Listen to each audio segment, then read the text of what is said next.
Four Ways McDonald's Almost Ruined Chipotle by Max Neeson for QZ.com. It's been nearly a decade since McDonald's sold off its investment in Chipotle, a move it has some cause to regret. The fast food giant has stagnated while its former subsidiary has exploded in popularity. An exhaustive oral history of the casual Mexican food chain, published by Bloomberg, reveals some of the ways McDonald's tried to change Chipotle during their 8-year partnership.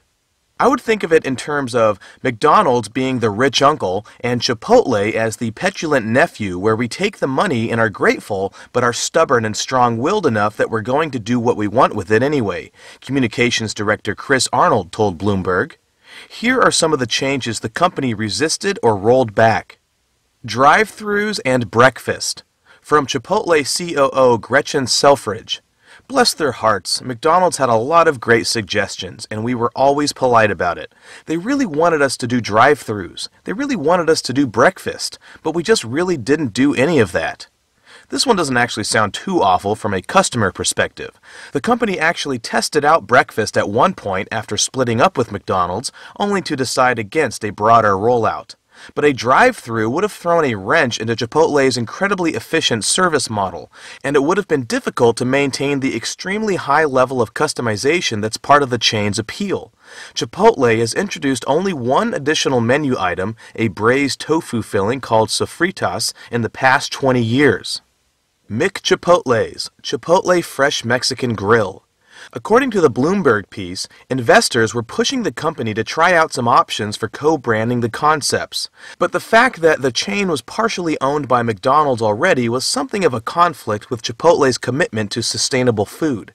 Putting them in the same building would have been even stranger. One McDonald's executive wanted the company to emulate competitor Baja Fresh by adding the word fresh to the Chipotle name. I remember Steve had a very non-tactful, politically incorrect response. Well, that's a bunch of you-know-what. Why would we do that? It doesn't make any sense, co-CEO Montgomery Morin said. Barbecue burritos? Regardless of where you are in the country, the menu at Chipotle is exactly the same. It's one of the restaurant's strengths. But when it began to expand more aggressively around the country, McDonald's pushed for menu variation, like adding barbecue in Kansas City. That would have made for a pretty strange burrito, and it risked the menu bloat that has become a signature complaint of McDonald's franchises. Franchised restaurants. McDonald's has highly restrictive rules for its franchisees, for instance forbidding them from owning any other kind of business. It was so excited about Chipotle that it made an exception for the first time, which led to 8 franchised restaurants. The experiment didn't go well.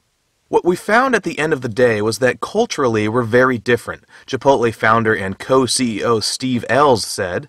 There are 2 big things that we do differently. One is the way we approach food, and the other is the way we approach our people culture. It's the combination of those things that I think make us successful. Chipotle ended up expensively buying the franchisees out, and it hasn't experimented with the concept since.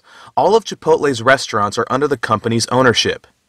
Based on recent sales data, it seems ignoring some of the advice it got while under the ownership of McDonald's was the right thing to do.